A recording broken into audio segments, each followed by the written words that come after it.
The doors burst open at 5 a.m., and within seconds, I knew this Black Friday would be my last. What started as hunting deals ended with me being hunted. 3 years at Best Buy taught me that Black Friday brings out the absolute worst in people. But nothing could have prepared me for what happened that freezing November morning in 2019. I was stationed at Register 4, scanning items on autopilot while Mariah Carey's Christmas songs played for the millionth time. The line stretched endlessly toward the gaming section, packed with exhausted shoppers clutching their discounted electronics like precious treasures. My feet were already screaming in pain, and we were only 2 hours into the shift. Then he appeared. The man slammed a crumpled coupon onto my counter with such force that my scanner beeped in protest. The paper looked ancient, dated from September, edges torn and barely readable.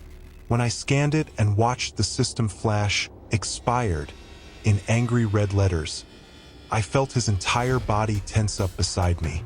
His shoulders squared. His breathing became heavy and deliberate. Something primal in my brain started screaming danger, but I ignored it, launching into my rehearsed explanation about store policy and expired promotions. Before I could finish the second sentence, his hand shot out and grabbed a wireless keyboard from the display stand. The world seemed to slow down as I watched him wind up and throw it directly at my face. The sharp plastic corner caught my bottom lip, splitting it wide open. Hot blood immediately filled my mouth and sprayed across my register screen in tiny droplets. The metallic taste overwhelmed my senses as pain exploded through my jaw. I stumbled backward into the gift card rack, cards scattering everywhere, my hand instinctively reaching up to touch my mouth. My fingers came away completely red. But he wasn't finished. Not even close. This man, this complete stranger having a meltdown over a stupid coupon, actually lunged across the counter. He knocked over the card reader, sent promotional flyers flying, and before I could even process what was happening, his fingers wrapped around my throat. The pressure was immediate and terrifying. His fingernails dug into the soft skin of my windpipe while he squeezed, cutting off my air supply.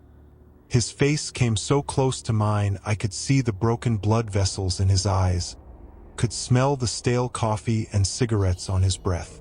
He squeezed harder, and those broken vessels seemed to pulse with rage. Around me, customers were screaming. Some backed away in horror. Others, unbelievably, pulled out their phones to record instead of helping. My vision started tunneling, dark spots dancing at the edges, while my lungs burned desperately for oxygen. I was going to die at Register 4 over an expired coupon. Then Brandon from Geek Squad came crashing into the scene like a linebacker. His massive arms wrapped around the man's neck in a chokehold, yanking him backward with enough force to break his grip on my throat. But even as Brandon and 2 other employees wrestled him to the floor, the psycho bit down on his own tongue hard enough to fill his mouth with blood. As they pinned him down, he turned his head toward me. His mouth was full of dark red blood mixed with saliva, and he spat. The spray hit me directly in the face, getting in my eyes, my mouth, my open lip wound. I tasted his blood mixing with mine as I gagged and stumbled toward the employee bathroom, my stomach heaving. Behind me, I could hear him screaming. Not words, just this raw, primal sound that barely sounded human. But then words did come, shouted loud enough for the entire store to hear. "I'll wait outside until you close. I know which car is yours. This isn't over." Security was already calling 911, but the damage was done. I stood in front of the bathroom mirror, shaking so violently I could barely turn on the faucet. The person staring back at me was unrecognizable. Face splattered with a stranger's blood, lips swollen to twice its normal size, eyes wide with shock. Management gave me an hour break, said I could go home if I wanted. But it was Black Friday, we were understaffed, and I desperately needed the holiday pay for December rent. So I pressed ice wrapped in paper towels against my ruined lip, changed into a fresh polo shirt, and went back to work. Around 2 p.m., I finally felt steady enough to step outside for some air. My car was parked in the employee section behind the store, and I was lighting a cigarette when I noticed something wrong with the hood. Someone had taken a key or screwdriver and carved deep gouges into the paint. The word liar was scratched in jagged letters that cut through to the bare metal underneath.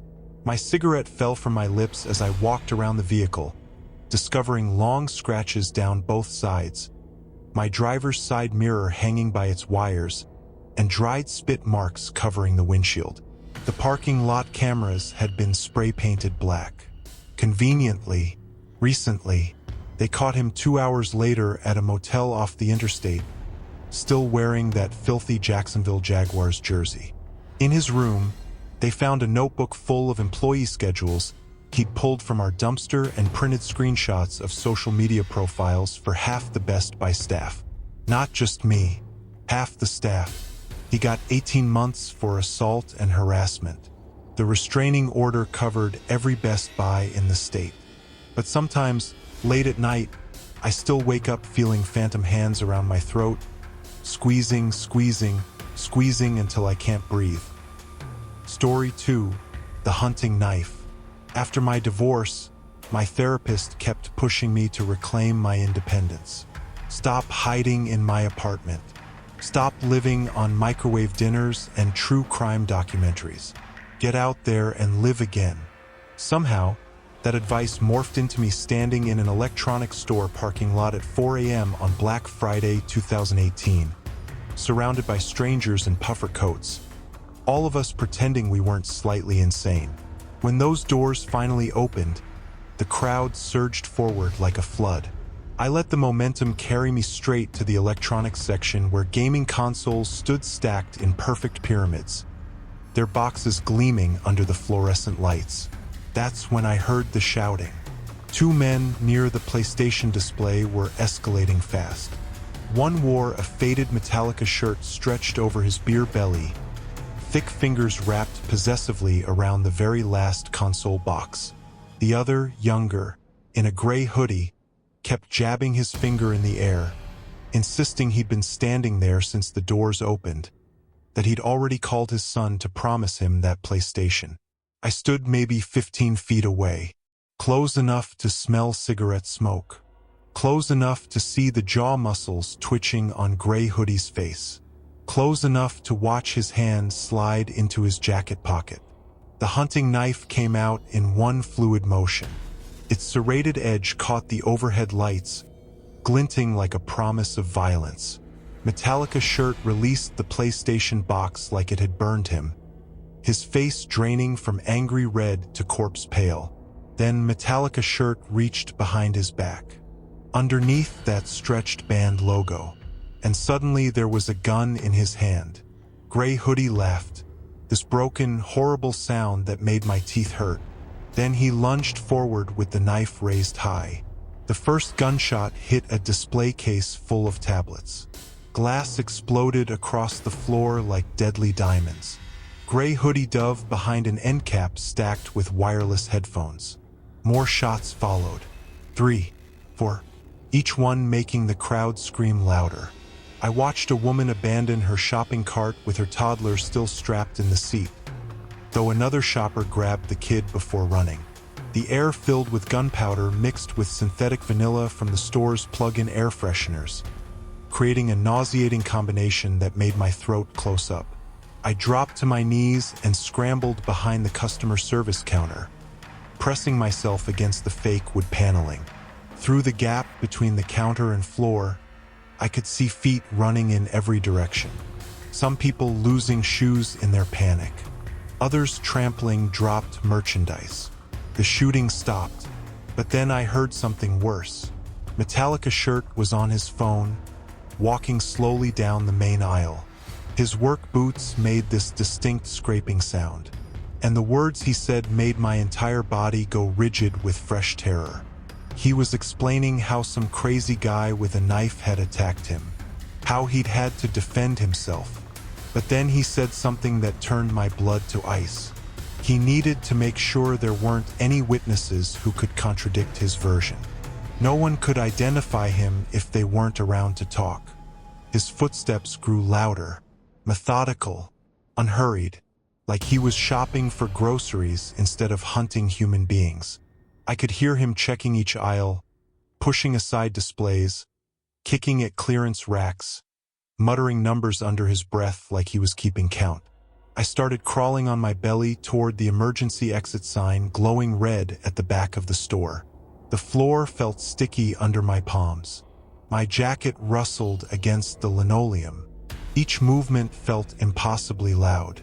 I made it past the pharmacy section when I heard him destroy the customer service counter where I'd been hiding moments before, with splintering, computers crashing to the ground. He was getting frustrated, his calm facade cracking as he cursed and threatened the empty air.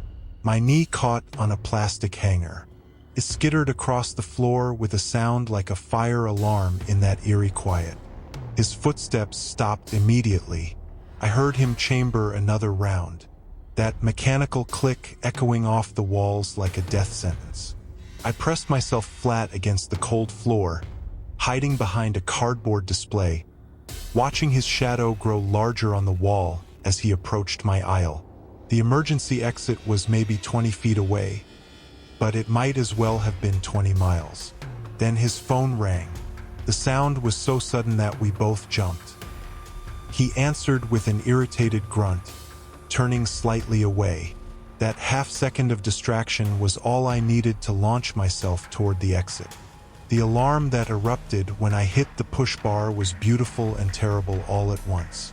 A shrieking wail that would definitely draw attention, but also announced my exact location. Behind me, I heard him roar, then the sharp crack of gunfire. The metal door frame sparked where a bullet struck inches from my head, tiny fragments of hot metal stinging my cheek. I sprinted toward my car, fumbling for my keys. Another shot rang out and a car window to my left exploded in a shower of safety glass. My engine turned over on the second try and I jammed the gas pedal, not caring when I clipped a minivan's bumper. In my rearview mirror, I saw him burst through the emergency exit, face twisted with rage, that Metallica shirt now splattered with what looked like someone else's blood. Then I saw the white pickup truck, Confederate flag bumper sticker, missing tail light, peeling out to follow me. The chase through residential streets was a blur of screeching tires and blown stop signs. He rammed a sedan that didn't get out of his way fast enough, got right on my bumper, close enough that I could see his wild eyes in my mirror. I jerked the wheel hard right, cutting across 2 lanes into a neighborhood. My side mirror clipped a mailbox and sent it spinning. The pickup tried to follow but took the turn too wide, his front end jumping the curb and plowing through someone's hedge. I zigzagged through suburban streets until I saw police lights, multiple cruisers converging. One windshield spiderwebbed with impact from his gunfire. They caught him 3 blocks away when he crashed into a parked car trying to escape through someone's backyard. Found him still wearing that bloody shirt, gun on the floorboard, notebook full of grudges in his glove box. Gray hoodie survived with a shoulder wound. 2 other shoppers were injured by flying glass. The police called me lucky, but I didn't feel lucky. Just hollow and exhausted, like I'd aged 10 years in 30 minutes.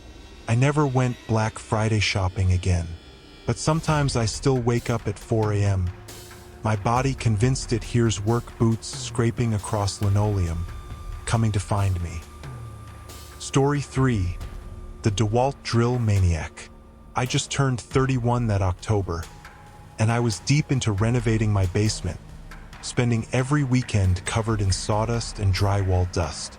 My contractor buddy Nathan told me about Home Depot's Black Friday deals.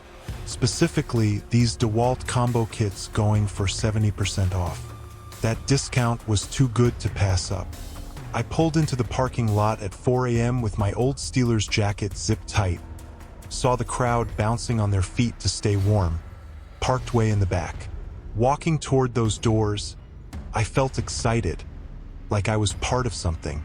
When those automatic doors slid open at 5 a.m. sharp, it was pure chaos. But I managed to weave through and sprint straight to the power tools section. There it was. One last DeWalt drill and impact driver combo kit, that bright yellow box practically glowing under the fluorescent lights. I grabbed it with both hands, feeling that rush of victory, actually laughing out loud at my luck. Then massive force slammed into my back. My body pitched forward and I saw the metal shelf edge coming at my face in slow motion, getting bigger and bigger until everything exploded in this wet crunching sound. My teeth, breaking. Pain hit like electricity. When I touched my mouth, my fingers came away holding white pebbles that used to be parts of my front teeth. Blood dripped onto the white tile floor. I spun around, still somehow holding the drill set. There was this guy, maybe 6'2", built like he lived in the gym, wearing a black North Face jacket and baseball cap pulled low. His face had this weird calmness, like pushing someone into a metal shelf was normal Friday morning activity. He stepped forward, close enough that I smelled cigarette smoke on his jacket, and said real quiet, almost friendly, that I should hand over the drill set if I knew what was good for me. Blood pooled in my mouth. I had to spit it out, watching it splatter dark red between us. I told him he was insane if he thought I was giving him anything after what he just did. Without warning, he lunged for the box. His hands wrapped around one end while mine gripped the other. We were in this bizarre tug-of-war in the middle of Home Depot, my broken teeth sending lightning bolts of pain through my jaw every time I clenched it. An employee in an orange apron walked past, looked at us for maybe half a second, then kept walking. Like two grown men fighting over tools while one bled from the mouth was perfectly normal Black Friday behavior. The guy suddenly changed tactics, let go with one hand to reach into his jacket pocket. I saw the silver glint of a box cutter, blade already extended and catching the lights. He swung it at my hands, not trying to kill me, but warning me. The blade whistled past my knuckles close enough that I felt the air move. I should have let go, should have just walked away. Instead, I heard myself yelling for security, for anyone. My voice coming out thick and garbled through blood and broken teeth. And this psycho just smiled at me, actually smiled. He leaned in close, breath warm on my face, told me we could do this the easy way or the hard way. But either way, he was leaving with that drill set. Then asked if I really wanted to bleed more over some tools. I let go, backed away, my legs shaking more than I wanted to admit. He nodded like we just completed a normal transaction, tucked the drill set under his arm, and walked toward checkout like nothing happened, leaving me standing in a puddle of my own blood. I watched him for maybe 10 seconds. Then something in me snapped. I followed him, staying 20 feet behind, my phone in my hand, recording his face, his clothes, getting evidence. He must have sensed me because he turned around, saw my phone pointed at him, and his whole expression changed. That calm mask cracking to show something uglier underneath. He stepped out of line and started walking toward me, faster. The box cutter still visible in his jacket pocket. I turned and headed for the exit, convincing myself I was being smart, not running away. The parking lot was still dark, just orange sodium lights making long shadows, and I could hear his footsteps behind me on the asphalt, steady and unhurried, like he knew exactly where this was going. When I reached my truck, I noticed my back right tire was completely flat, slashed clean through the sidewall. Then the back left. Same thing. And I knew without looking the front tires would be identical. He'd gone to the parking lot while I was inside bleeding. Took his time. Made sure I couldn't leave. He stopped about 10 feet away, still holding that yellow DeWalt box like a trophy. Pulled out a folded piece of paper from his pocket and waved it at me. My registration. From my glove compartment, he'd been inside my truck, touched my stuff, gone through everything while I was bleeding on the Home Depot floor. He walked closer until he was standing right next to me at my driver's side door. I could see every detail of his face in the ugly orange light, the acne scars on his cheek, the gray in his stubble, the way his pupils looked too small. He told me real quiet that he knew where I lived now, knew my street, my house number, said it like he was reading it off my registration, suggested maybe I should just forget this whole thing happened. Then he reached out and patted my shoulder, gentle, almost like we were old friends, said he'd hate for this to escalate any further, especially since he knew exactly where to find me if he wanted to continue our conversation later. The way he said conversation made my skin crawl. He walked to his beat-up white van, tossed the drill set in back, climbed in and pulled out slow, even used his turn signal like a normal person. But then he didn't leave, just circled back through the parking lot and pulled up right behind my truck, blocking me in completely. Sat there with the engine running, watching me through his windshield. I tried calling someone, but my battery was dead. So I just stood there, pretending to talk into my phone, hoping he couldn't tell. After what felt like forever, he rolled down his window and yelled out, asking if I needed a ride home, his voice carrying fake concern that made me want to vomit. When I didn't answer, he laughed, this deep belly laugh that echoed off the empty cars. Then he put the van in reverse, backed up just enough to clear my truck, and sat there again, engine still running, waiting. I decided to walk back into the store, but the moment I took a step away, he gunned the engine, not moving, just revving it loud enough that I jumped back. He did this every time I tried to move, keeping me pinned there next to my useless truck while other shoppers loaded their cars all around us, nobody paying attention. Then suddenly he was out of the van, walking toward me fast. Before I could react, he had me pressed against my truck door, one hand on my throat, not squeezing hard, but just enough to let me know he could. His face was inches from mine. I could smell coffee and something sour on his breath. He told me he'd changed his mind about letting this go. Maybe he'd swing by my house later, check out what other tools I had in my garage. He grabbed my wallet from my back pocket while he had me pinned, flipped through it right there in front of me, made a show of memorizing my driver's license before tossing it on the ground.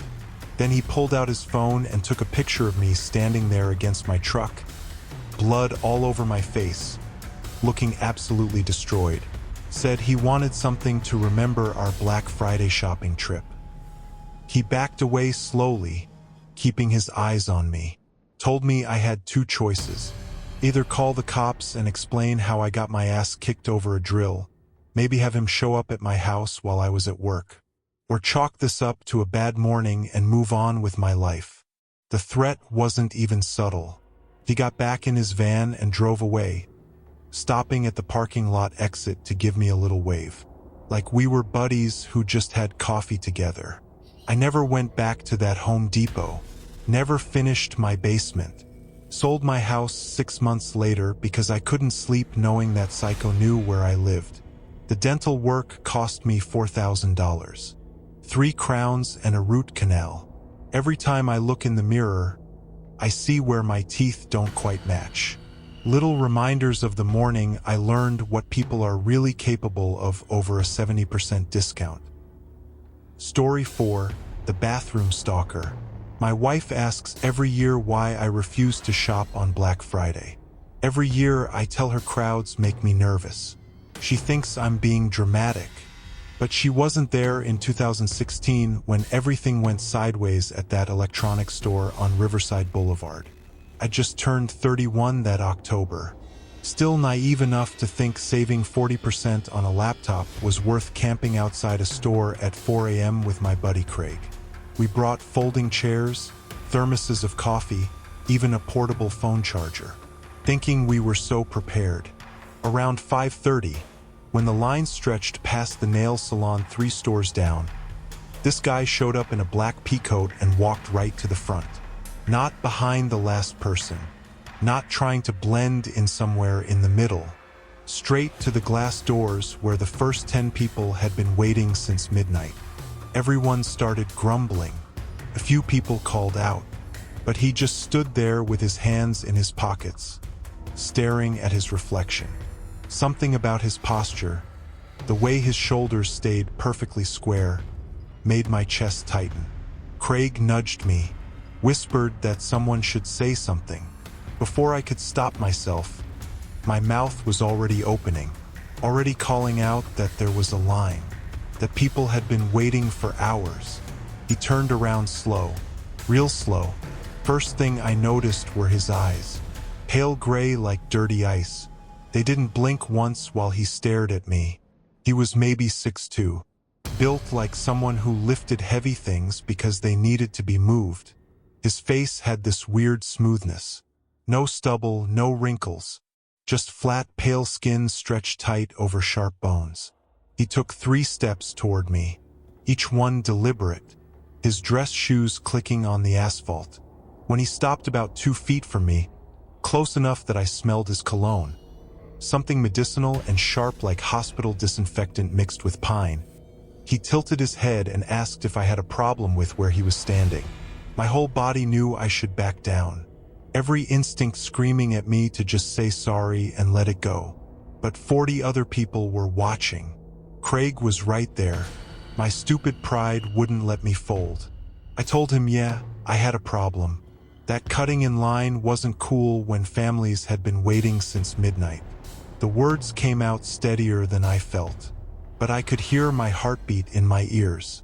He smiled then, not with his whole face, just his mouth pulling back to show teeth that were too white, too straight, like dentures on someone too young to need them. Then his right hand came up fast and connected with my jaw in this perfect uppercut that snapped my head back and sent me stumbling into Craig. The taste of copper filled my mouth. Warmth ran down my chin where my teeth cut into my lip. People were shouting. Someone's kids started crying. Craig was yelling about calling the cops while helping me stand. My vision was swimming, black spots dancing at the edges. But I could see the guy clearly enough as he reached into his coat. His hand disappeared into the inner pocket and came back out holding a Glock. He held it low at first, casual, almost like he was just showing it to me, then raised it up and swept it across the crowd, making this slow arc from left to right. People scattered, grabbed their kids, dove behind cars. The whole organized line dissolved into chaos. He walked toward me while everyone else ran, the gun hanging loose in his hand but pointed in my general direction. His face never changed expression, just that same empty smile. He said something about respect, about people needing to mind their own business. But I wasn't really processing words anymore, just watching that black metal piece swinging slightly as he moved. Behind him, the automatic door started sliding open. Employees inside scrambling, some running deeper into the store, others pressed against windows. He must have noticed my eyes shift because he turned slightly to look. That half second when his attention moved was all I needed to break into a sprint through those open doors. I made it maybe 20 feet into the store when I heard the first shot. The sound was different than in movies, more like a sharp crack followed by ringing echo. Ceiling tiles rained down in white chunks. The fluorescent light above me sparked where the bullet went through. I kept running, weaving between displays of discounted tablets and Bluetooth speakers, my sneakers squeaking on polished floor. His voice carried over the screaming, clear and calm, calling out that he just wanted to talk, that I needed to stop making this difficult. A second shot went off. This one hitting a television display to my right. The screen exploded in a shower of glass and plastic that cut into my arm as I passed. I could hear his dress shoes behind me, that same measured clicking. Not running, walking with purpose. The bathroom sign appeared like salvation at the end of aisle 7. One of those family restrooms with heavy lock on the inside.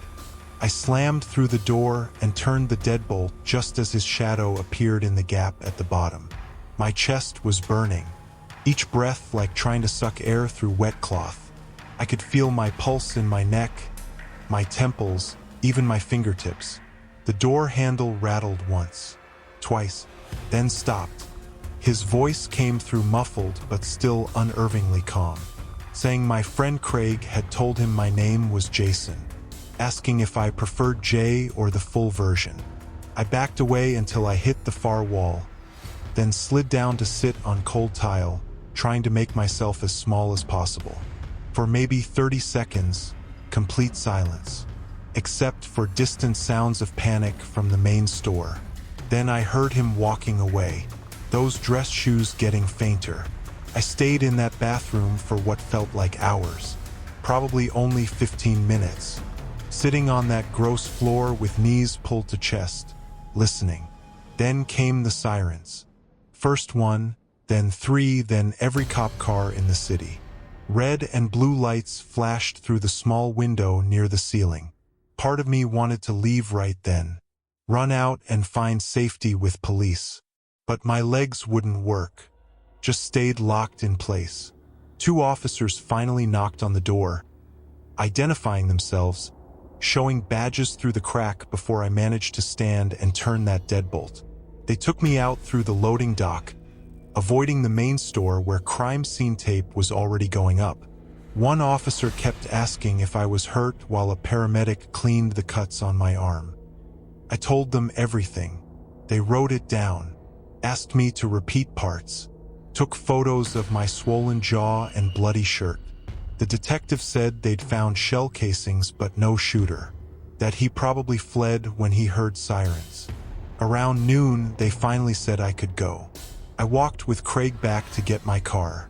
My Ford Focus was sitting right where I'd left it, looking completely normal, except for one thing, a piece of paper tucked under the windshield wiper. I pulled it out and turned it over. Written on the back in neat block letters, "Should have minded your business, Jason." Story 5, The Rose Gold Watch Nightmare. When my younger sister got engaged in October 2015, she asked me to be her maid of honor. Gave me a picture of this rose gold Michael Kors watch she wanted all the bridesmaids to wear. Matching accessories, the whole deal. Problem was, the thing cost $200 and I was barely scraping by on my pharmacy tech salary. Then I saw Macy's Black Friday sale. That exact watch marked down to $70. I set 3 alarms, mapped my route through the store, convinced my roommate Vanessa to come for moral support. She thought I was insane, said Black Friday shopping was for people with a death wish. The moment those mall doors opened, it was chaos, pure unfiltered chaos. People shoving, carts ramming. Someone knocked over an entire display of perfume bottles that shattered across the floor. We fought our way to the jewelry section and I saw it. One rose gold Michael Kors watch left on the display table, marked down with a big red sticker. My heart was pounding. I reached out. My fingers were maybe 2 inches away. That's when I felt it. Someone grabbed a fistful of my hair from behind and yanked me backward so hard I thought my scalp was going to rip off. I stumbled completely off balance. Before I could process what was happening, I felt myself falling backward into something solid. The glass display case. The sound it made when I hit was this sick splintering crack. Then everything exploded. Shards went everywhere. I felt immediate burning across both arms. When I looked down, there was blood. So much blood. Deep gashes running from my wrists up to my elbows. The skin just split open like someone had taken a razor to it. I tried to get up, tried to turn around to see who did this. But the woman was already on top of me. She was maybe in her 40s, blonde hair tied in a ponytail, wearing a purple North Face knockoff jacket. Her face was twisted into this expression I'd never seen on another human before. Pure rage. Her eyes were bulging, spit flying from her mouth as she screamed something I couldn't make out. Vanessa was yelling, trying to pull her off, but she wouldn't budge. I still had the watch clutched in my right hand. Somehow, even while falling, I'd managed to grab it. The woman saw it. Her eyes locked onto my fist, and she lunged. I felt her teeth sink into the back of my hand before I even understood what she was doing. She bit down hard, right on my index finger near the knuckle. The pain was unreal, white-hot and sharp, like someone was drilling into the bone. I screamed, really screamed, the kind of sound I didn't know I could make. I tried to shake her off, tried to pry her jaw open with my other hand, but she just bit down harder. I felt something pop, felt warm blood gushing down my wrist. When I finally looked, I could see bone, actual bone. My finger was hanging on by a thin strip of skin and tendon. The watch fell from my hand and hit the floor. That's when she finally let go. She snatched it up like an animal grabbing prey. Then she turned back to me. Her mouth was covered in my blood, dripping down her chin, staining her teeth. She leaned in close, so close I could smell coffee on her breath mixed with the metallic tang of blood. And she said, calm and deliberate, "I'm going to find you in the parking lot." Not yelled. Said it like she was telling me the weather forecast. Then louder, "I'm going to find you in the parking lot, you stupid bitch." Security finally showed up. Two guys in yellow vests who looked horrified. They grabbed her arms, tried to pull her away, but she kept screaming, kept pointing at me. "That's mine. She stole it from me. I'm going to kill her," over and over, even as they dragged her toward the exit. People had their phones out, recording. Some just stood there with mouths open. Nobody helped. Nobody did anything until it was already done. The paramedics arrived maybe 10 minutes later. They wrapped my hand in gauze, put pressure bandages on my arms, loaded me onto a stretcher. Vanessa rode with me, holding my good hand the whole time. I could tell she was trying not to cry. I kept apologizing. I don't even know why. Just kept saying sorry over and over. The emergency room was packed. Apparently Black Friday is a nightmare for hospitals too. I got bumped up the line because of how bad my hand looked. The doctor didn't sugarcoat anything. The bite had severed the tendon completely, fractured the bone, significant tissue damage. They were going to try to save the finger, but I needed surgery immediately. He also said I'd need a rabies shot and antibiotics, because human bites are worse than animal bites. Something about the bacteria in our mouths being disgusting. When I woke up after surgery, my hand was wrapped in this massive bandage that looked like a boxing glove. The doctor said the surgery went well, that they reattached the tendon and pinned the bone. But I'd need months of physical therapy. Might never get full mobility back. I was still groggy when a nurse handed me my phone. I unlocked it, planning to text my sister. That's when I saw them. 3 photos, no number attached, just an unknown contact. The first photo was of my car. My blue Mazda sedan parked in the hospital lot under a streetlight. The second photo was closer. My tires, all 4 of them slashed completely flat. Rubber shredded like someone had gone at them with a knife. The third photo was of my windshield, a piece of paper tucked under the wiper blade. The message that came with the pictures told me everything. Should have given me the watch. 5 words. I felt my chest tighten. This wave of panic crashed over me that made the pain in my hand seem like nothing. She had followed me, followed the ambulance, figured out where I was, found my car and destroyed it. And she had my phone number. I started shaking so badly I dropped the phone. The police came, reviewed footage, found clear images of her face. Turns out she'd been arrested twice before for assault. Once at a grocery store in 2013, Once at a department store in 2014. Both times over sale items. Both times she'd attacked someone and walked away. They arrested her 2 days later. Found her at her apartment about 40 minutes from the mall. When they searched the place, they found the watch. My watch. Still in the Macy's bag with the receipt. Sitting on her kitchen counter like a trophy. They also found a folder. Inside were printed screenshots, pictures of my Facebook profile, my Instagram, photos of my apartment building that she must have taken herself. She had been planning something.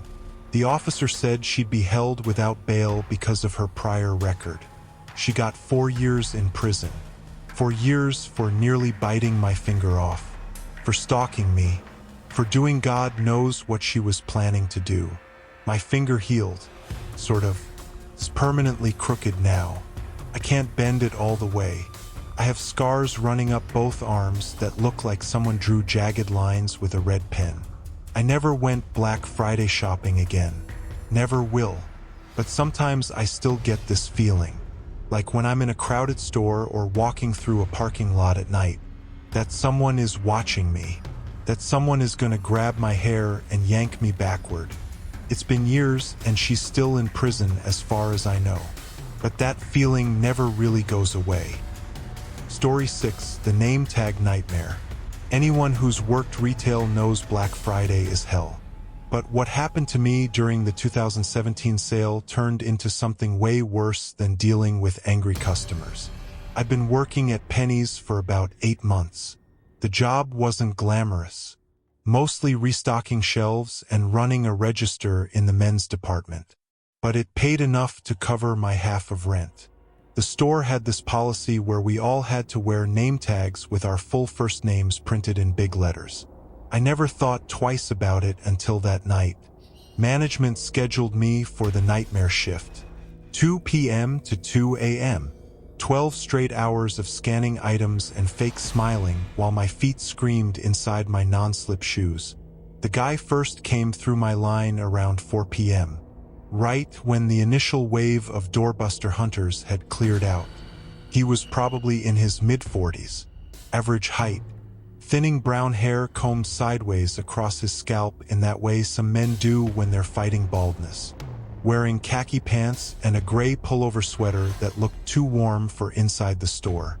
What struck me immediately was how he maintained eye contact the entire transaction. Not in a normal being polite to the cashier way. In this intense, unblinking way that made my neck feel hot. He bought a single pack of socks. White athletic socks. The cheapest ones we carried. Which seemed weird for someone shopping on Black Friday when everything good was on sale. When I told him his total, he handed me a $5 bill but kept his fingers on it for a second too long after I grabbed it. So we were both holding the money at the same time. "You have really nice hands," he said, his voice soft and oddly gentle, almost tender. "Very delicate fingers. Do you play piano?" I just laughed it off and gave him his change, watching as he took his small bag and walked toward the exit. Though I noticed he stopped near the cologne display and just stood there, not looking at products, just standing. He came back through my line at 5:30 p.m. Same guy, same unsettling stare, this time buying a single greeting card.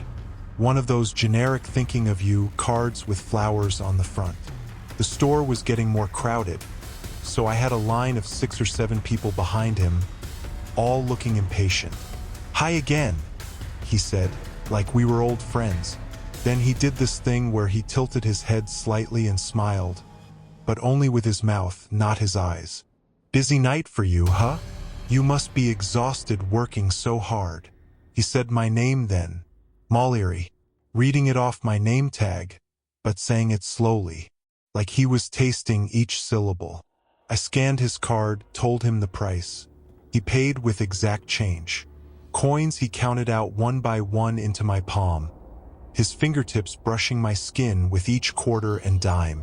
The woman behind him huffed loudly, annoyed at how long he was taking. After he left, I helped the rest of my customers on autopilot. but I kept glancing up between transactions. And sure enough, I spotted him about 20 feet away, standing near discounted luggage, phone in his hand, just watching my register. The third time he appeared was around 7 p.m. That's when my stomach started to genuinely hurt. He bought a travel-size bottle of hand lotion. When I scanned it, he said, "I was reading that cashiers get really dry hands from handling money and receipts all day. The paper absorbs the moisture from your skin. I thought maybe you could use this." He slid the bottle back across the counter toward me. "It's for you, actually. A gift." My throat went tight. I managed to say, "I can't accept gifts from customers, but thank you," and pushed it back toward him. My coworker Beverly, who worked the register next to mine, glanced over with a concerned look. The man just smiled again. That same disconnected smile. "That's okay. I understand. There are rules." Then he leaned in slightly, close enough that I could smell his cologne, something heavy and woody that made my eyes water, and said quietly, "I saw on your Facebook that you're studying to be a veterinarian. That's really admirable. Animals are pure souls, not like people." He said it so casually, like he was commenting on the weather. Then he walked away before I could even process what he just said. I hadn't been on Facebook in weeks, rarely posted anything. My privacy settings were set to friends only. I was sure of it, but he'd somehow found me, scrolled through my profile, learned things about me. During my 15-minute break, I practically ran to the bathroom and checked my phone with shaking fingers, going through my privacy settings 3 times, changing everything to private, even my profile picture. When I returned to my register, Beverly pulled me aside. "That man who keeps coming through your line, the one with the sweater, he's been standing in the home goods section for the past 20 minutes just staring at you." I timed it.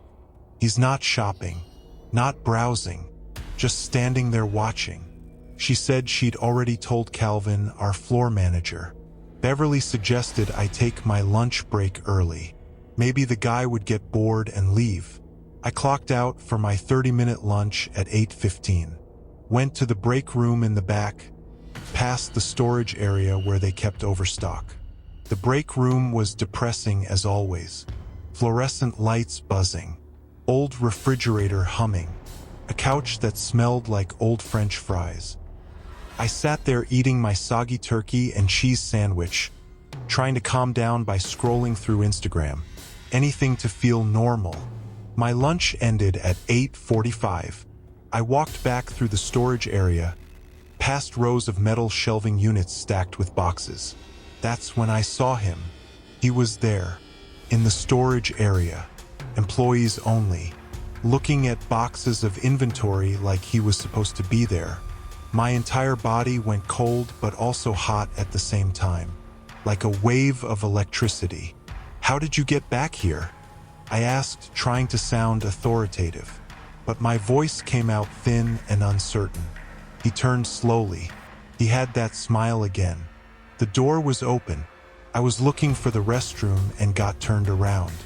"This store is like a maze. Isn't it, Mallory?" He said my name again, that same deliberate way. "You should probably head back out to the sales floor," I said, gesturing toward the door. He nodded agreeably, too agreeably, and walked past me. But as he did, he said almost in a whisper, "Your roommate Austin seems like a good guy. Does he go to the gym on Lincoln Avenue? I think I've seen his car there. The blue Mazda with the dent in the back bumper." Then he was gone, and I just stood there among the boxes, my heart absolutely hammering. Because how did he know about Austin? About his car? About where Austin worked out? I found Calvin and explained everything quickly. The multiple visits, the Facebook comments, him being in the employee area, the things he knew about Austin. Calvin listened with this expression that I can only describe as mildly concerned but mostly inconvenienced. "Did he threaten you?" he asked. Did he say anything explicitly threatening or touch you inappropriately? When I said no, not exactly, he just nodded, said he'd keep an eye out. If the guy came back through my line, I should call for a manager immediately. That was it. No offer to call security. No suggestion to file a police report. Nothing. The next few hours were torture. Every time someone approached my register, my whole body tensed, expecting to see him again. Around 10:30 p.m., the crowd started thinning out. That's when he came through my line for the fourth time. He had a small picture frame, the kind you'd put a 4x6 photo in. Silver-colored metal with a simple border. He placed it on the counter gently, deliberately. Then he placed something else next to it. Printed photograph. I looked down at it and my vision actually went blurry for a second. It was a picture of me, taken from across the store earlier that evening. I could tell by what I was wearing and the angle, taken from somewhere near the home goods section where Beverly said he'd been standing. In the photo, I was mid-transaction with a customer, looking down at the register screen, completely unaware I was being photographed. I thought you might want this, he said conversationally, like he was offering me a coupon. You look very focused, very dedicated to your work. It's admirable. My mouth had gone completely dry. I couldn't make words come out for several seconds. I need you to leave, I finally managed, my voice shaking but louder than I intended. Right now. Leave the store. People in line behind him were staring now, sensing something was wrong. He didn't get angry or defensive. Instead, he looked almost hurt, wounded, like I'd said something deeply unfair. I'm a paying customer, he said quietly. I just wanted to buy a frame. Is there a problem? That's when Beverly appeared beside me. Sir, you need to leave immediately or I'm calling the police, she said firmly, already pulling her phone from her pocket. He looked between us for a long moment, that strange smile flickering at the corners of his mouth.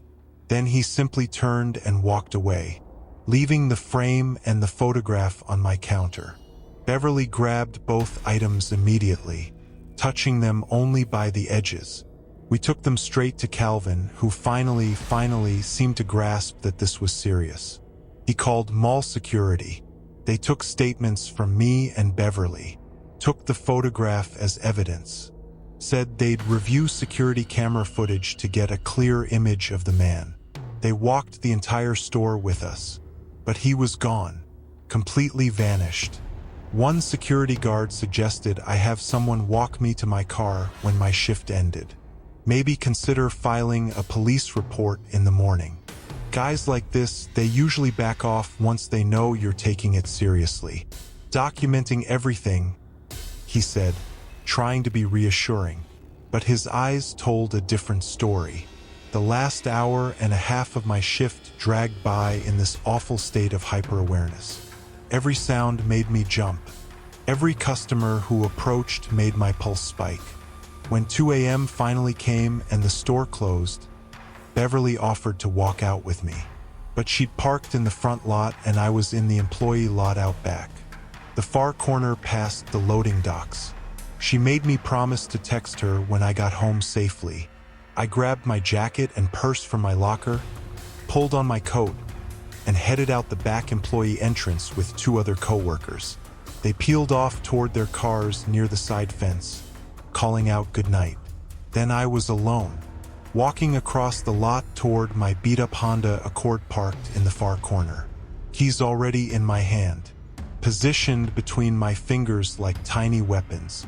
The air smelled like exhaust and old snow and fryer grease from the fast food places nearby. My footsteps sounded too loud on the pavement. When I was about 15 feet from my car, I saw him.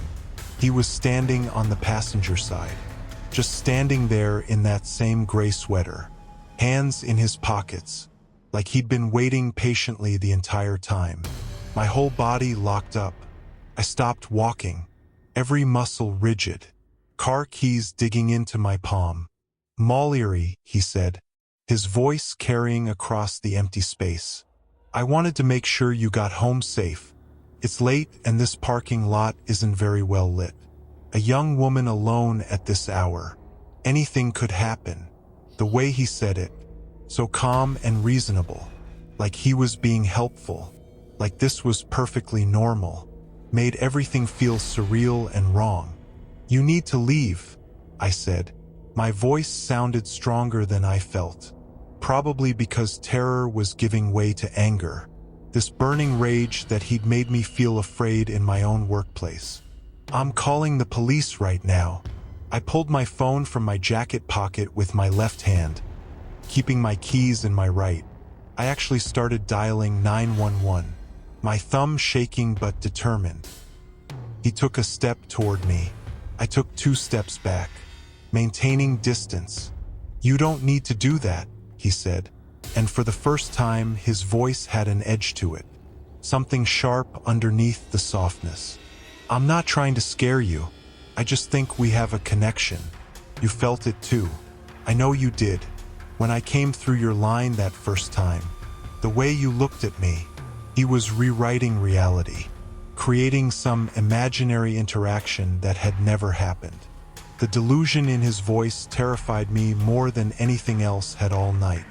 The 911 operator answered, a woman's voice asking about my emergency. I started talking fast, giving the address, saying there was a man following me, that I needed police immediately. He heard me talking to the operator and something changed in his expression. The smile finally dropped away, replaced by this cold blankness. He stared at me for what felt like an eternity but was probably only 10 or 15 seconds. Then he turned and walked away, not rushed, just walked across the parking lot toward a dark sedan parked near the loading dock that I hadn't even noticed before, got in and drove away slowly, headlights coming on as he exited onto the main road. The police arrived maybe 6 minutes later. I was still standing in the same spot, phone clutched in my hand, unable to make myself walk to my car even though he was gone. I gave them the whole story, everything from the first transaction to the parking lot. They took it seriously, actually listened, took notes, got the photograph and frame from mall security as evidence. They pulled security footage and got clear images of his face, ran the plate number from the dark sedan that the loading dock camera had captured. Turns out he had a record, 2 prior incidents in different counties involving following women from retail locations. Restraining orders filed against him by a woman in 2014 and another in 2016. The detective who called me 3 days later said they'd identified him, issued a warrant, arrested him at his apartment in the suburbs. They charged him with stalking, criminal trespassing, and harassment. I had to go to court twice, once for a restraining order hearing, once months later when he took a plea deal. Both times I saw him sitting there in a button-down shirt, looking so ordinary, so harmless. It made me sick thinking about how many people probably passed him every day and never suspected anything. I quit Penny's 2 weeks after Black Friday. Couldn't stomach going back even though I needed the money. Found a job doing data entry from home where I never had to wear a name tag or interact with strangers face to face. The whole thing taught me to trust my gut, that uncomfortable feeling when something isn't right, to not worry about being rude or making a scene when someone crosses a line.